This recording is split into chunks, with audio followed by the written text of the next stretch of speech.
Okay, you've seen the title, you know what I'm going to talk about, and yes, I am 100% serious about that title. So, for anyone not informed, Saban's Masked Rider is the American adaptation of Kamen Rider Black RX, released back in 1995. And to say it was terrible isn't exactly underselling it. I thought you were defending the show. We'll get to that, but for now, if you do any searching about this show, you'll find a lot, and I mean a lot, of comments bluntly stating that this is by far the worst thing in the entirety of the Kamen Rider franchise. Like a hellspawn, hated by everyone, even by Toei and Ishinomori himself. The characters are terrible, the story is non-existent, the ayas and iyas are still engraved into my head. I'm going to gouge my eyes out if I come across another clip. I am Amazon! Furbus. Now, some of these criticisms are true, but I honestly feel like most of them are blown way out of proportion. I mean, it's incredibly hard to even find all 40 episodes of decent quality. How many of the people who hate this show have even seen all 40 episodes? So that's why I am going to give a somewhat sort of review/defense, since I am qualified to talk about the show. Yes, I did watch all 40 episodes of the show. All 40 episodes.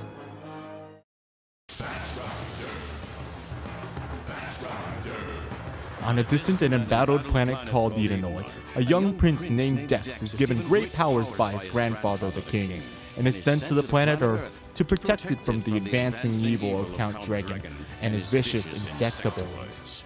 Once on Earth, he is adopted by a kind family and warns to live as a human.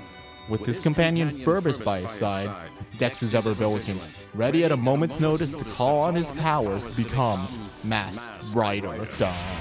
Da, da, da, da.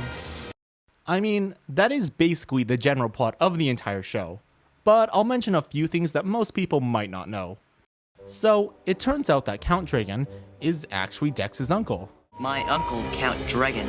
Yeah, I know. We have a familial bond between the hero and the main villain from the very start. It's pretty interesting, right? Well, don't get your hopes too high, since this plot point never comes up outside of the beginning arc. Now, if you're wondering about Furbus and if he really deserves all the hate he gets, yes, he really does. He does absolutely nothing but cause problems for the entire show and forces Dex to save him. It's an extremely repetitive plot point that honestly really did make me want to gouge my eyes out. Now, this show does fall into a standard plot of the week formula. Dragon sends down some monster while the Stewart family are involved in some shenanigans, some bad comedy and stock footage later, the fight ends, and sometimes someone tries to convey some moral message to wrap up the episode. Didn't you say you were going to defend this show? Sounds like you're just hating on it like everyone else. I know, but now it's time to start defending the show.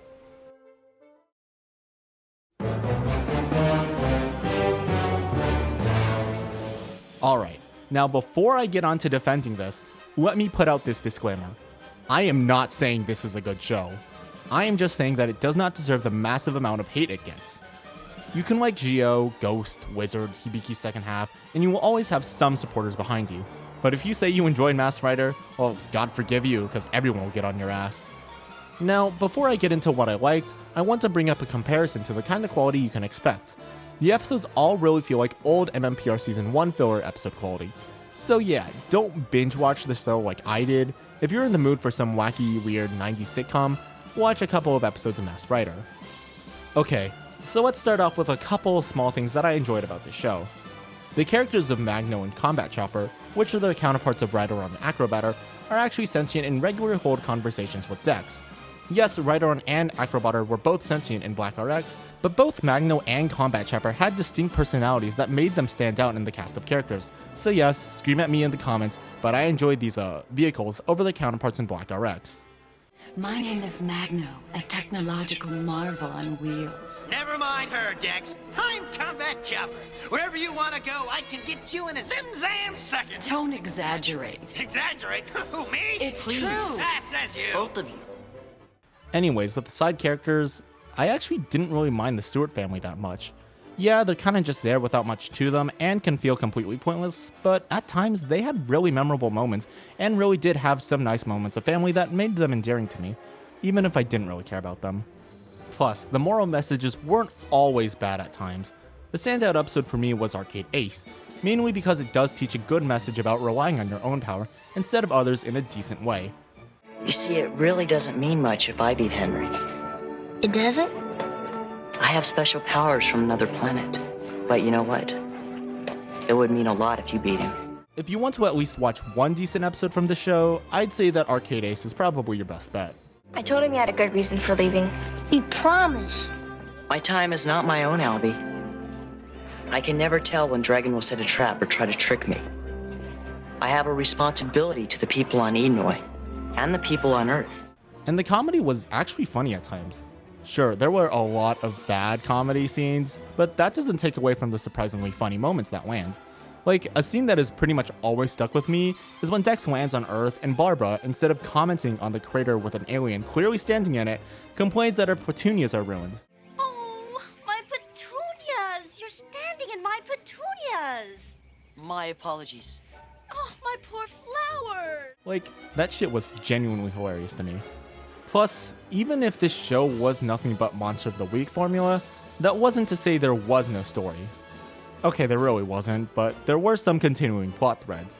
Mainly that Ferbus had to be hidden from Hal and Barbara, an alarm system is created in episode 4 which comes back in episode 7, and an ant caught by Albie in episode 5 is brought up in episode 9. Okay, it's not much, but hey, for a show of this quality, I was genuinely expecting things that are brought up to never reappear in later episodes, so good for you, Masked Rider. Also, to me at least, I'll take a boring show with no plot instead of a show that constantly bullshits its own story. Geo. Well, we've been talking about some small stuff that really shouldn't bring up a show's quality that much, but now it's time to talk about the genuinely best thing about the show. An element so good, I'm devoting an entire section of this video talking about.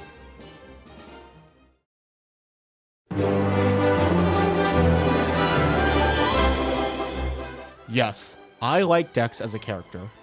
Dex is pretty much a lukewarm Daisuke from Amazon. He basically spends the entire show constantly unfamiliar with Earth's culture. Yes, even by the finale, he is still written like he knows absolutely nothing about Earth's culture.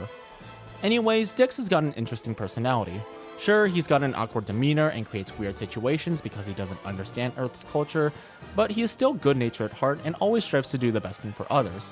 It's a really memorable trait that makes me really like him as a character. Plus, the clash with Earth and Edenoi's culture does create some hilarious moments. For example, he's called an insect by others, but he takes that as a compliment since on Edenoi, being called a bug is a huge compliment since they pretty much look up to insects. Yes, I'm not making that stuff up. If you compare someone to an insect, it's a terrible insult. On my planet Edenoi, it's considered the highest form of flattery. Plus, he spends an entire class period just talking about insects because he looks up to them so much. My report is called How We Evolved Directly from Insects. He's a lovable dork with a lot to like about him. Sure, you may find his acting and constant fight grunts annoying, but they never really bothered me. In fact, I like him so much, I think he's better than other main protagonists from main Kamen Rider series. Namely Chihiro from Amazons, Soko from Gyo, and Takeru from Ghost. Yeah, that's right, I just said he is better than Takeru and Sogo. Deal with it.